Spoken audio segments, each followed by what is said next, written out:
night is our normal Thursday night live that we're starting to do with Q&A session.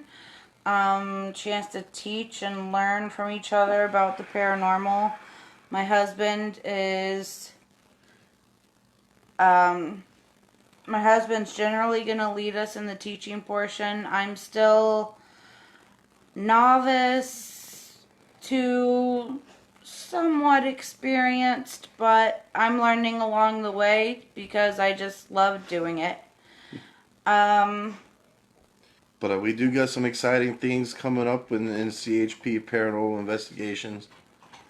I'm, I'm also involved in other paranormal groups on Facebook, and I'm not knocking any other paranormal group out there, but I scroll through, and this is one of the reasons why I started this session, because, you know, we post stuff on other groups, you know, and for them to be paranormal groups, there's a lot of negative feedback on a lot of the paranormal stuff that does get posted. Cleansings. Okay, all right, we'll go. We'll start there. All right, this is cleansings.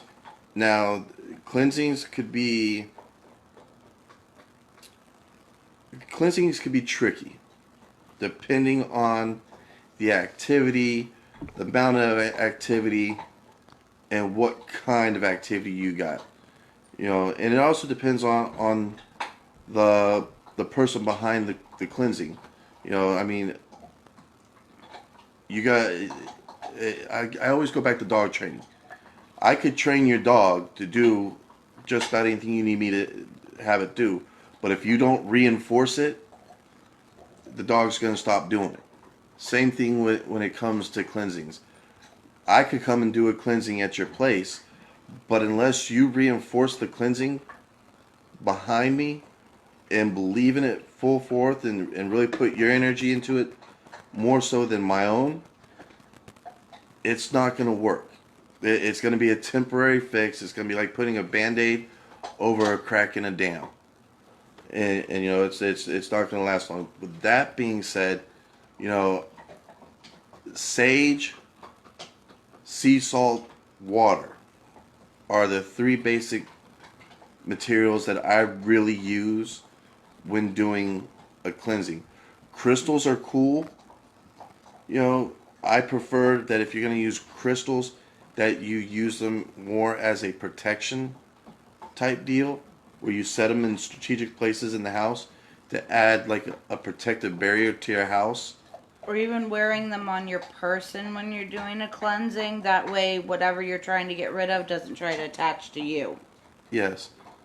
So, but what I would recommend to do is you of course you mix this sea salt into the water and start with the hot spot.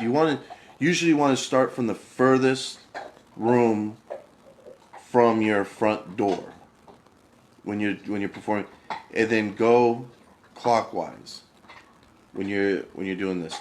And you go in there, you take your sage smudge stick, you have it lit, and you don't yell it, but be forceful, and you tell the entities or entity that it is no longer welcome here. It has to leave.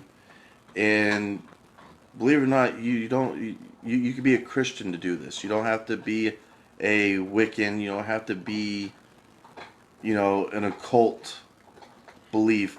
Um, Even if it's mainly in your bedroom, you still want to cleanse the entire home. Yes. Because if you only cleanse one room, it's just going to transfer to another room. You want to protect your entire home.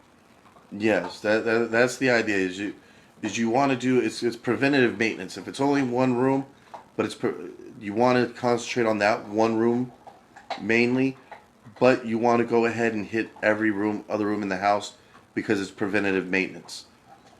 Because it's like pest control.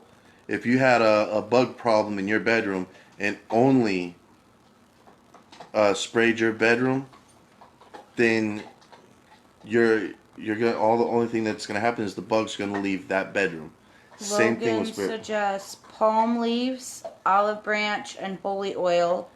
Effective as well. He's had a lot of good luck with those items. Yes, and you know, and I've actually used those items, not those items, but the holy oil I have used before because you know those are used in a lot of you know a lot of religions like to use that, especially the oil over the head where you take it and you do the cross with the sign of the Father, the Son, and the Holy Ghost when you're blessing somebody with oil. It's also biblical. So yes, holy oil very much. The olive branch also biblical, and palm leaves are also very biblical. Not just biblical in the holy in the Christian Bible, but in other religious contexts also. So yeah, I completely 100% agree.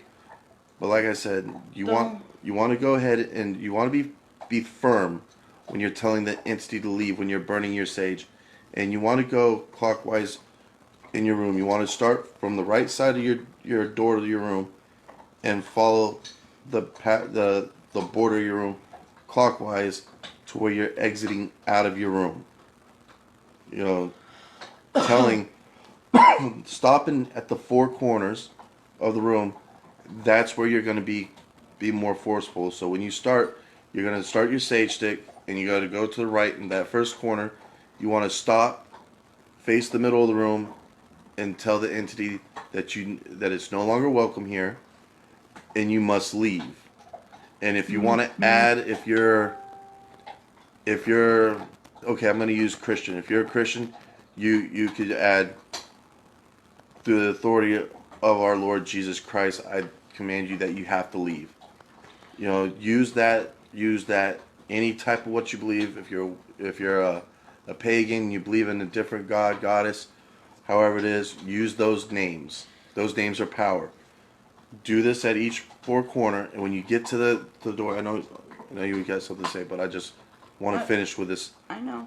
And when you get to the back to your door, that is when you know for sure, and you absolutely 100% firmly tell this thing, and you also tell it that it may not attach to you or any object in that room.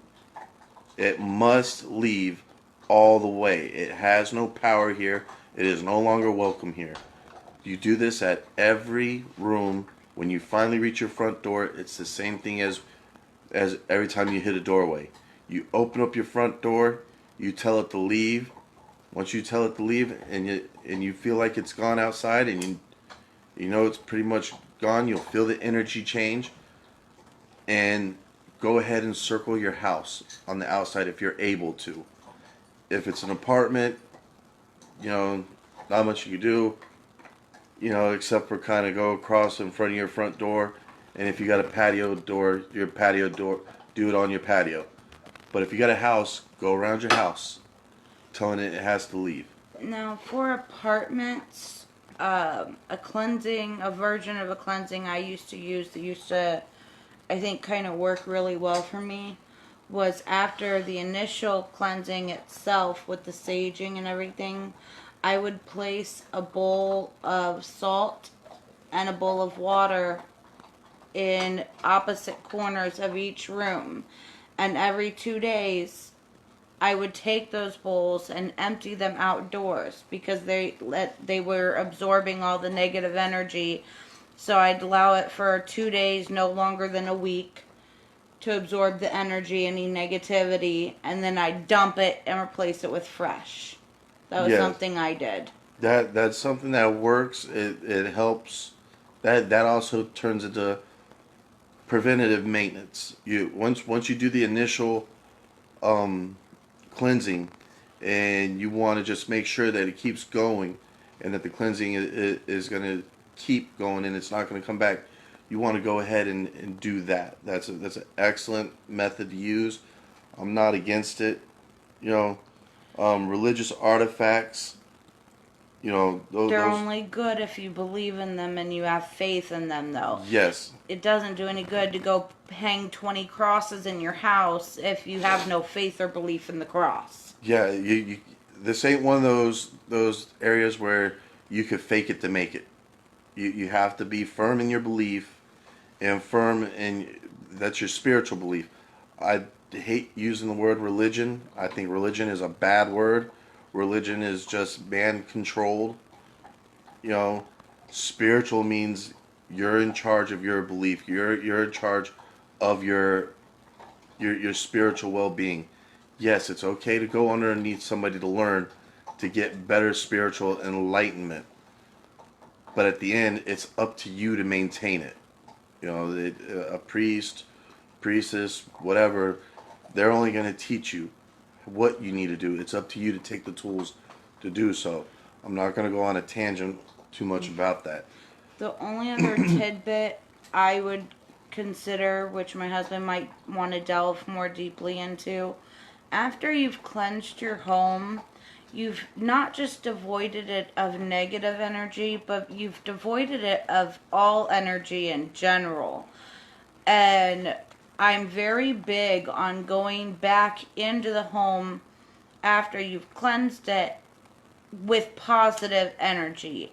Whether it be burn a candle that you like the way it smells, play music that makes you happy, um, hang a picture that reminds of just something pretty that you like, because you want to fill it with your energy and positive energy so that there's not a void left for the negative energy and things to come in and take back over. That and with that in mind, it doesn't mean that like if you live with people that you guys aren't going to disagree, probably have a little spout here and there. That all of a sudden that little bit of negative energy is going to bring everything back. You know, that's just life. It happens. You're not always going to agree with another person.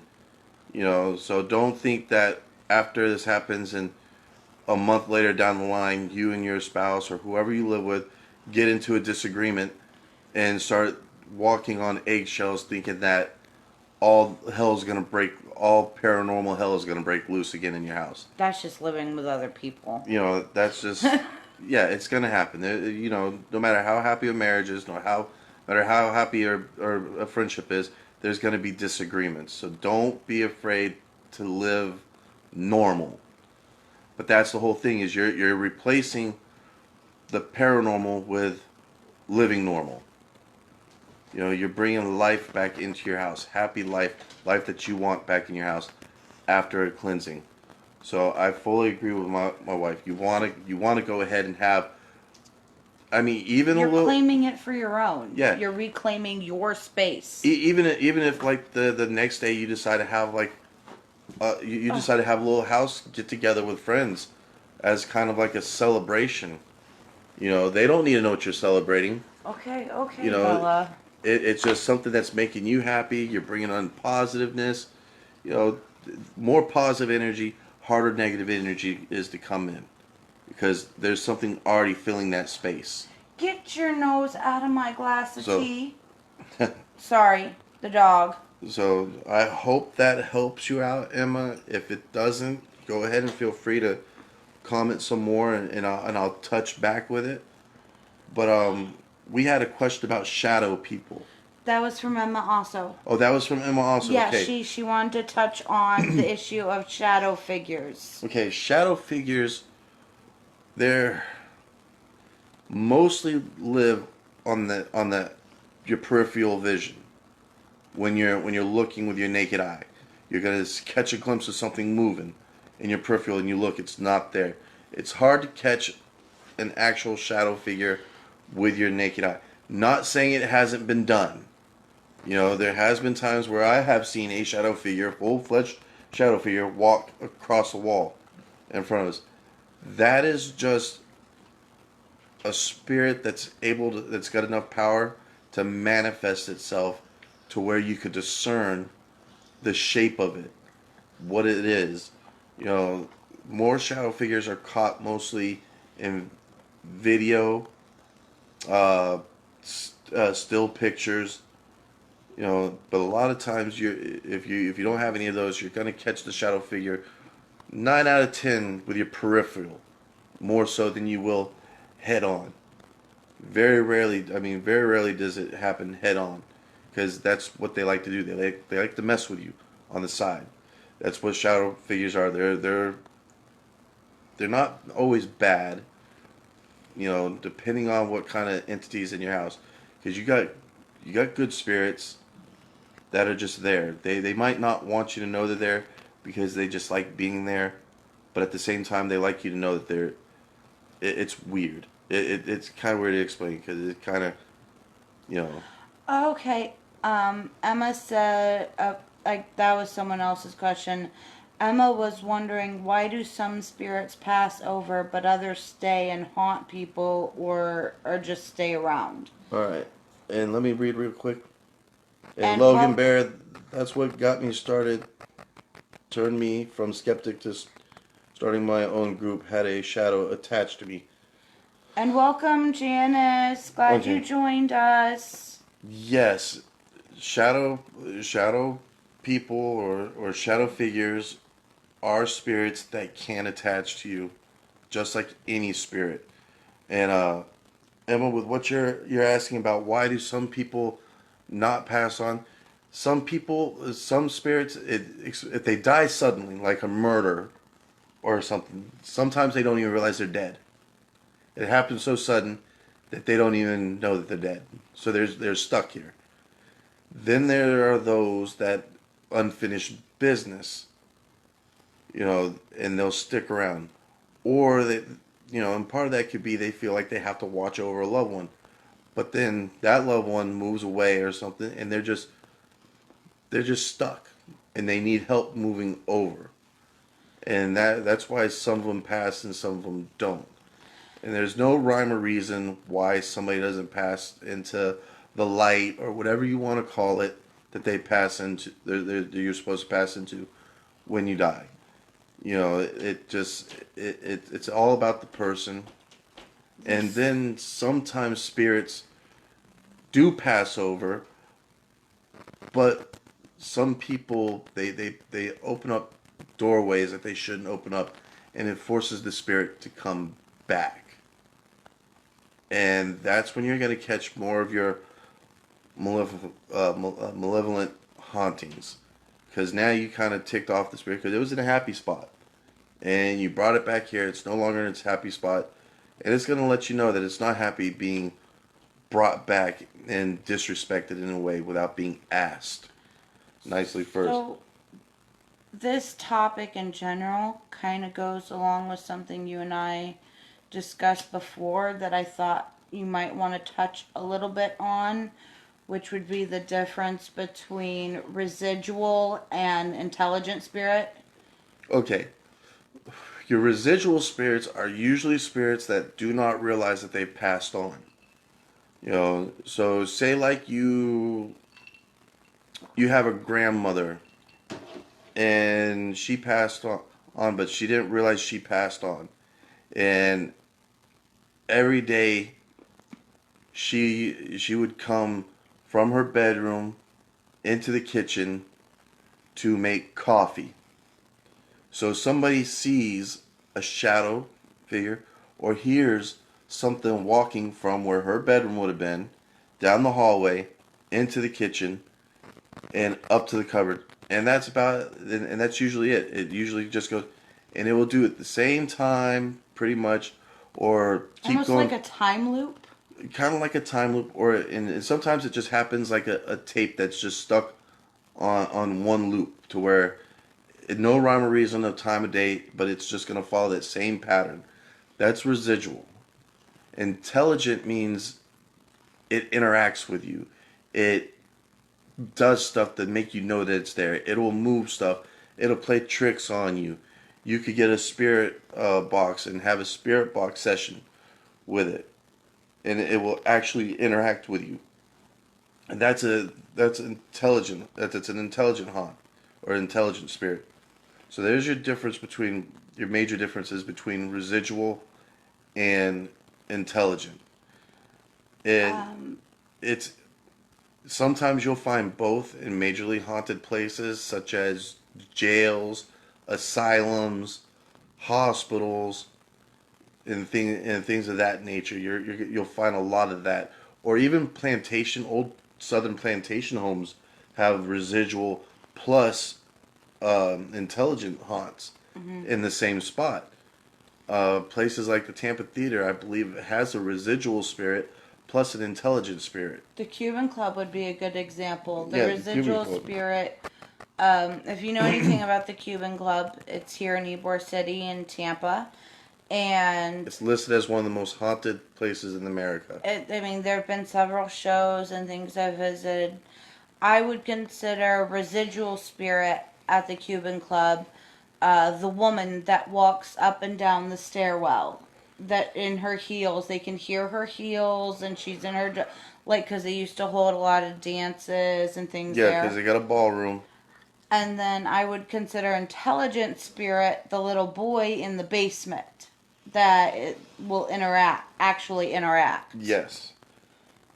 That's actually a really good example. So I mean, the lady in the white dress at the Cuban Club, that's the only place they really ever see her is walking up and down the stairs.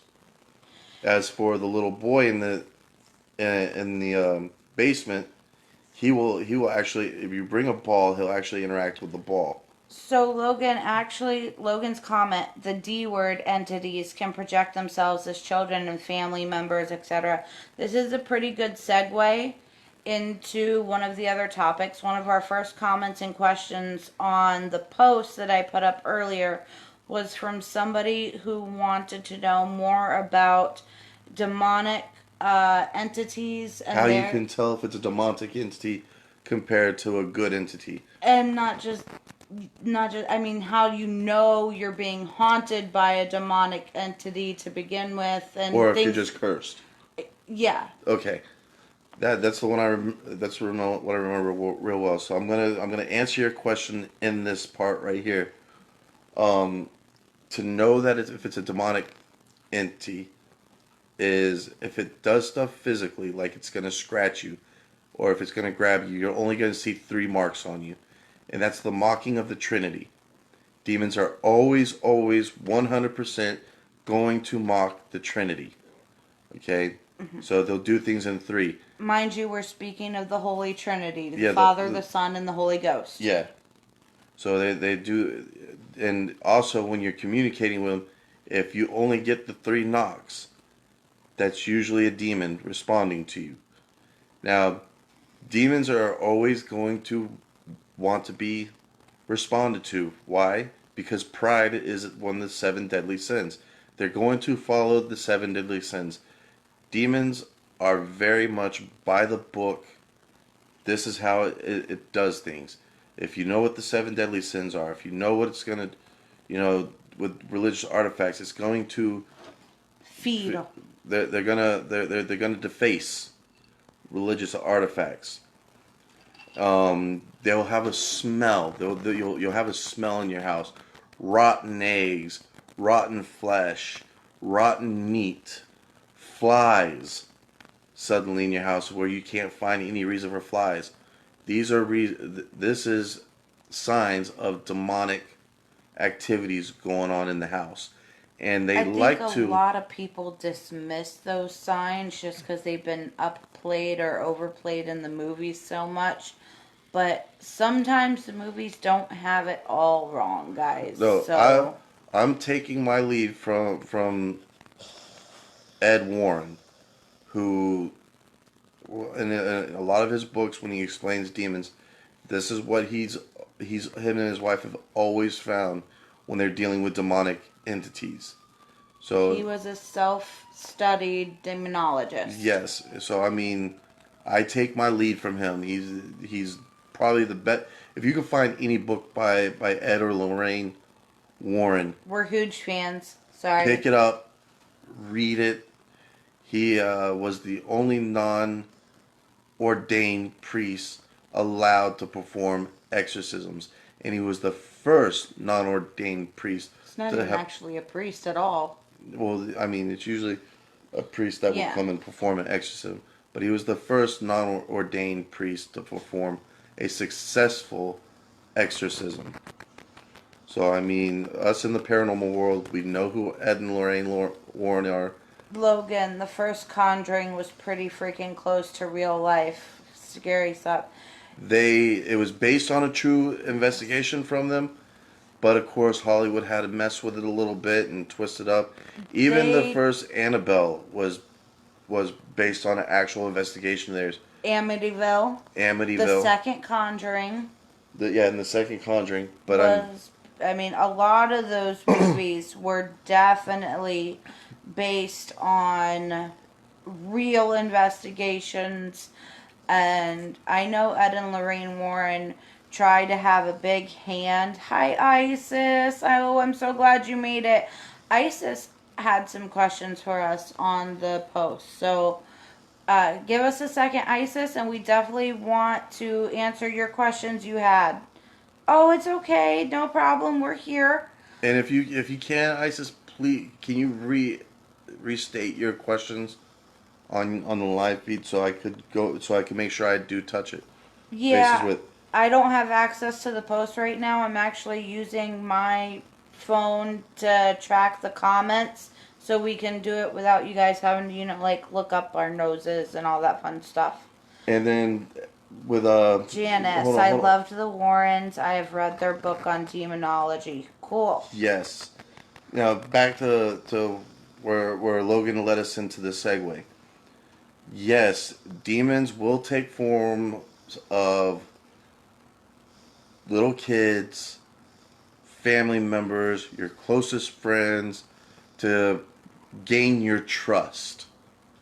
One of the reasons why I personally do not like using spirit boards and Ouija boards, I know how to use them properly.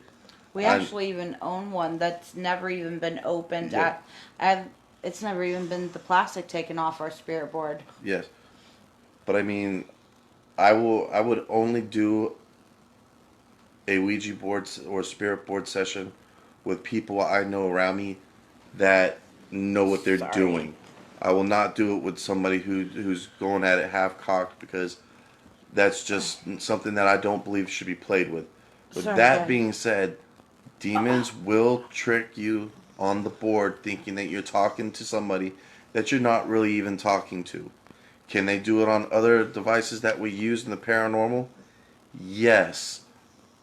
But if you stick to your beliefs and your rules, you can determine whether or not you are speaking to the actual person or a demon. Because demons don't know certain personal information that only you and that person you're talking to would know. They don't have access to your memories and No. stuff like that. I personally, when it comes to communication, now we have our necrophonic app. I will speak highly of it, but uh, I can't actually. I'm hoping to buy one for myself soon to take on investigations. I am a huge fan of pendulums. Pendulums, And if you want to spirit maybe dip rods. into pendulums just a little bit, Not they're yet. Not okay. yet. We could This. cover tools on a different Yeah. time. Yeah, because this one seems to be more people wanting to know about the different types of spirits and entities. Now, to answer on how you would know if you're cursed, whether being haunted, this is where it gets tricky. You know, it's easy to tell if you're being haunted. To know if you're actually cursed, you would have to go and actually find somebody who is well practiced I would say a shaman, shaman. uh, There are an advanced Wiccan. yeah. I was gonna say that. So let me finish real quick on this. But you want to go to somebody, pretty much somebody who could read auras, because with your aura, when people read your aura should have a constant, non-disruptive pattern around you. Usually, it's the shape of it follows the outline of your body. Usually, when you're cursed, there's a disruption. you know. And I see you here, Grady. Grady, please feel free to jump in on this one about how to tell if you're cursed. So So, I'm only letting you know, Isis, who was able to join us, she was the one that had the questions about the demons and evil spirits and hexes. Apparently, she's had a string of bad luck that started after 2015 when she ended a relationship with uh, just someone that was not good for her. And she says he used to chant things, said it was his religion, told her that she would never be able to get away from him. Long story short, her horrible luck has only gotten worse. Also, she's posted pics of orbs and growls and all kinds of stuff. okay, this sounds like somebody who's dabbled in Santeria, possibly. If I'm right, Isis, feel free if I hit what he said he dabbled in. So, Santeria, uh, or he could even possibly dabbled in voodoo. If he dabbled in Santeria, you know, because I've studied a great deal on different occults. With Santeria, the easiest way to go ahead and remove a Santerian curse if you can't find, because he has to have an object of yours, like a lock of hair, fingernail clipping, something that was of your body to make a curse or a hex really work. Find it up buried somewhere. You can't find it with it when it if he was studying Santeria. If you're able to get to the beach, get to the ocean, stand with your right side facing the ocean, have 7 pennies in your hand. You toss the 7 pennies in your hand and sit there and say, "This is for you, O blessed Yemaya." Now, Yemaya is the main goddess of the Santherian religion. Then walk sideways until you're about ankle deep in the water, and watch for the water to kind of start swirling around your individual ankles. If this happens, she's giving your her blessing. She's now protecting you. Whatever curse has been upon you, and let her know what you're doing. Let her know I'm coming here because I believe I've been cursed, and I'm asking for your blessing to lift the curse. When that happens, you're gonna see the water kind of swirl around, and the curse will be lifted. Isis did ask where would she find someone practice enough like that? Would she look online? Now I know, depending on what you may need, keep in contact with us, Isis, because my husband, being studied the way he is, would be more than happy to do a one-on-one video with you and maybe walk you through a cleansing And if necessary. and if not me, I have to remember which group it is. Uh, uh, Demonica's group. Demonica's. I can't The remember the name for Grey the life of Witch. me. I'll send it to Isis because I can't Okay. remember it to save my There life. there is a group on Facebook. We'll send you, ISIS, and you want to get a hold of the administrator that's in that group, Demonica. Let her know that Demonica Rain, yeah. Rayne. Let her know She's that we awesome. let her know that we recommended you to ask her, and she would know more people in that circle more so than I, because I've removed myself a lot away from that circle. And like I said, Grady, if you're still watching, Grady being our Pagan. well, not only that, but our moderator in Yes. this group. If you're watching And team member. and team member, please chime in with anything if you have any knowledge on this too, Grady. And Isis, it's Rayne. Demonica, Demonica. Rain, Rayne. And I'll send you a link to her Facebook group when we're done with our live session tonight. Yes. And then, what other questions do we have? Do we have any other questions that anybody might have within this topic of, since we're talking about spirits tonight, we seem to want to talk about different spirits and everything, and I don't want anybody's question not to be hit. You know, do we want like different forms that spirits take in when we're documenting them?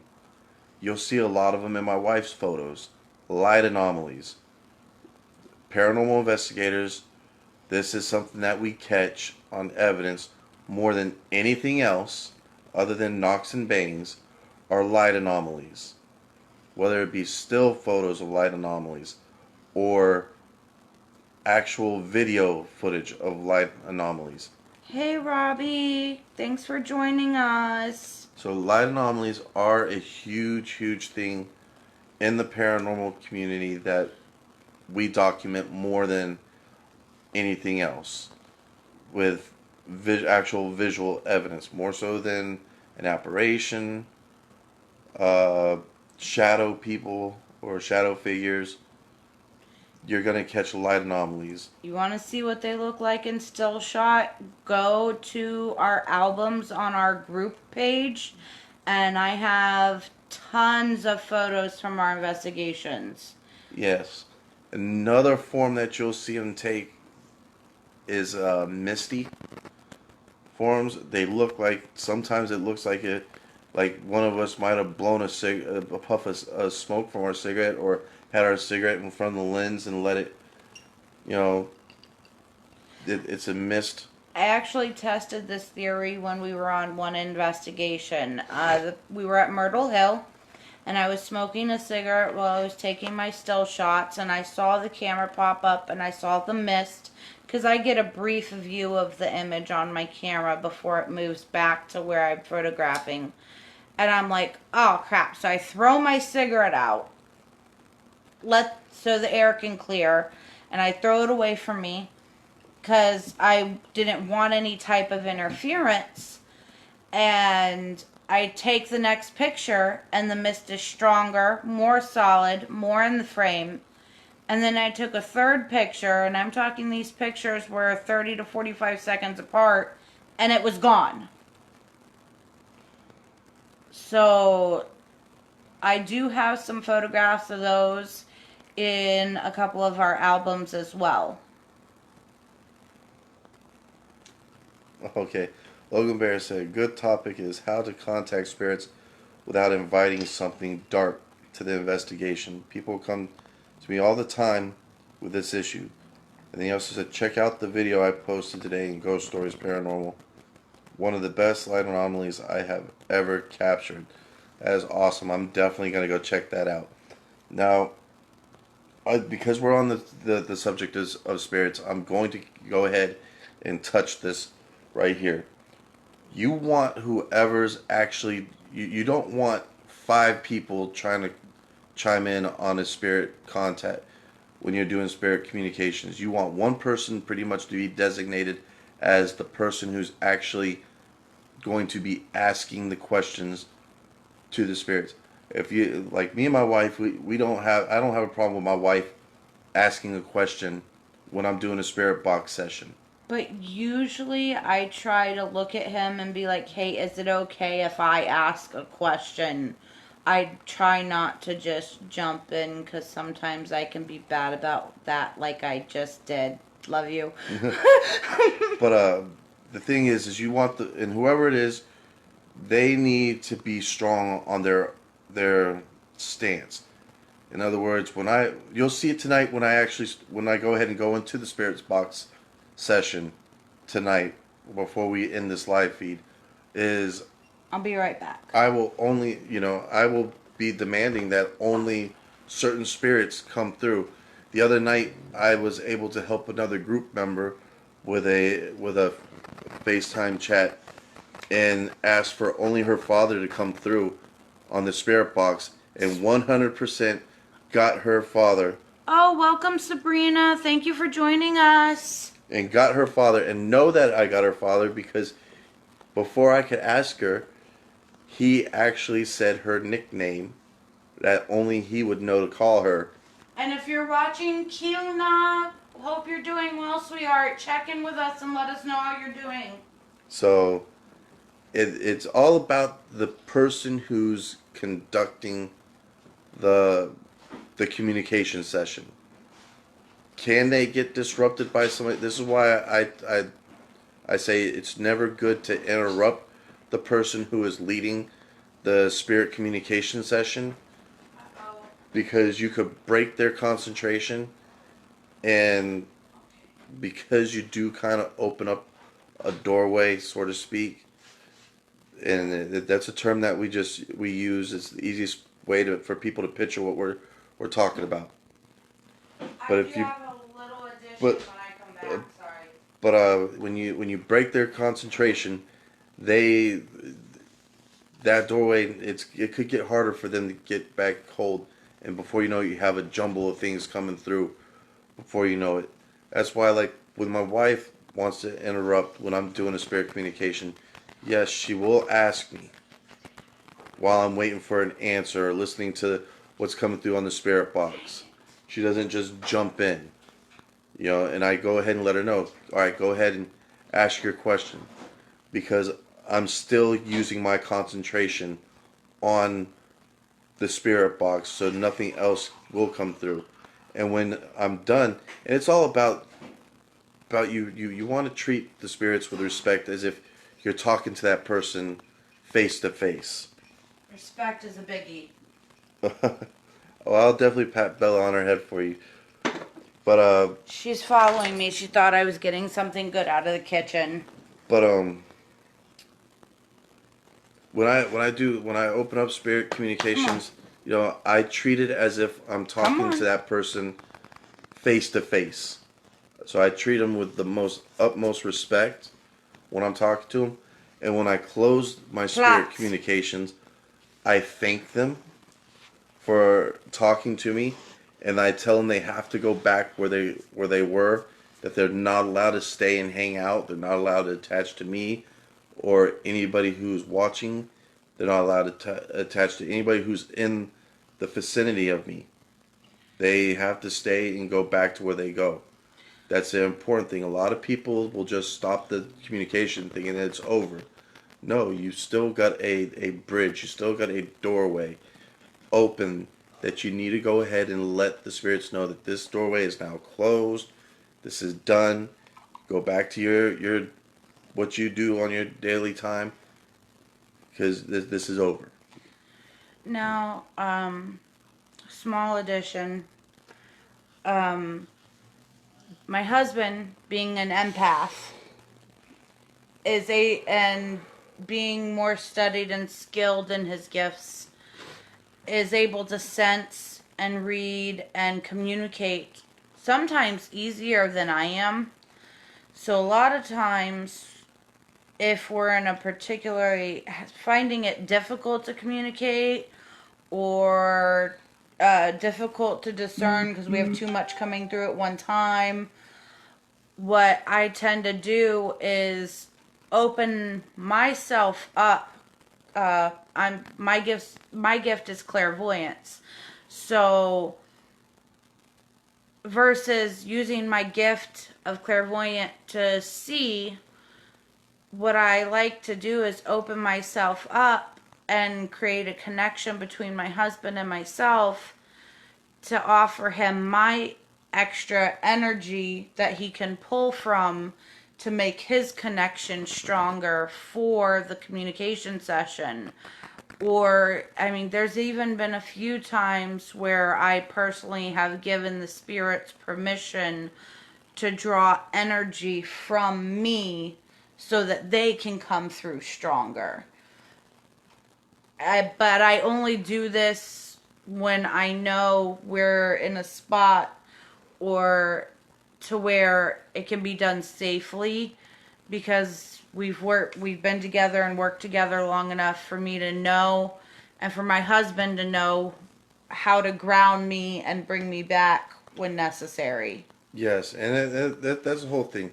Is anytime you're dealing with spirits, no matter it's communication, investigating them, you got to take safety precautions, protect yourself, always keep your guard up, always. Pay attention to what's going on around you. Pay attention to just if you go to an abandoned house that you know that's haunted, pay attention to the symbols on the wall. People are gonna go in there, and you'll see them a lot on a lot of other YouTube videos where you'll see the 666 written, the pentagram, and all sorts of signs, the Illuminati. When you see stuff like that, know some bad stuff has gone on there, or somebody seen these symbols, thought they were cool, drew them, not even realize what they're even doing. And this is why now this place is haunted. It probably wasn't even haunted before, but these people opened up a doorway, thought it was fun, haha, all fun and games. Oh, we've watched the Ouija movies, so this is fun. And yes, you are right, Robbie. Grounding is extremely, extremely important. We recently had an experience. We made an impromptu stop at Spring Hill. We didn't really document anything except for the photographic evidence that we brought back, because when we got there, there was another group. Um, we didn't introduce or involve ourselves with them. They neither did that with us either. But it seemed to be, from what we could tell, a group of about well, I wouldn't say teenagers. I guess I'm getting old saying teenagers. They were probably in their 20s, out there thinking they were having fun Drinking. and whatever. And of course, because of their lack of respect and reverence for where we were, the spirits in general were aggravated beyond belief. And so my husband, being this beacon and the empath that he is, was being overwhelmed by the spirits, from what I can gather, coming to him for help. Like, please, they help us. They're aggravating the crap out of us, kind of thing. And we actually had to stop in the middle of where we were, to where I had to stop and open myself up and latch him to ground him so that he could orient to where he was, because it was almost as if he kept going in circles looking for the same thing. Even though we've been here before, we know the location, we know the layout, nothing new to us, but because he was getting bombarded and overwhelmed, I had to help ground him and bring him down to where he could orient to even understand where we were location wise. Yeah, just like we were at Spring Hill Cemetery, and I'm looking for the famous hanging tree. We know where it's at. We were right next to the hanging tree, and I didn't even realize that we were near that we were right next to the hanging tree. But yet I was looking for it because I was so disoriented. Even though we're literally standing right next to it, I'm telling them, this is the hanging tree, we're here. He's like, no, that's not it. I mean, it was very. So I mean, yes, you have to make sure that you're protected. Have somebody with you that knows how to ground you. You If know, I should have paid attention more to my senses and realized the heaviness and grounded myself better than what I did. But we all make mistakes from time to time. That's what makes us human. You know, we learn from them. That's what I ask for anybody who makes a mistake. Learn from your mistakes and try not to make the same mistake again. And that's what happened. But that's with anything when you're dealing with the paranormal. You want to be prepared, know what you're going in there to do, know what you want to do, and make sure that's what gets done. So, with that being said, thank you, and we'll see you on the next haunt.